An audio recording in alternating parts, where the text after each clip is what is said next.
şəhvət hissinin qapısı gözdür. Deməli, gözünə nə etməlisən? Nəzarət eləməlisən. Qapısı, yəni bu günahın, bu kökün qapısı gözdür. Gözünü qoruyacaqsan. Atam belə danışanda sanki belə başa düşdürür kişilərə aiddir, yox xanımlara da aid. Allah Quranda buyurur: "Yəğuzzu min əbsarihim." Kişilər üçün deyir, iman əhli, belə deyək, insanlar gözlərinizə sahib çıxın. Xanım üçün də deyir: "Və yəğzuznə min əbsarihinnə."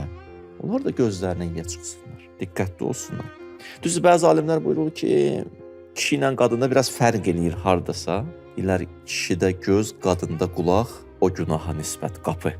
Yəni eşitdiyi o səslər, sözlər daha çox ona təsir edir xanıma. Kişi də görəndə daha çox təsir edir. Amma hər ikisi də aiddir. Həm kişiyə, həm qadına. Həm kişi, həm qadına.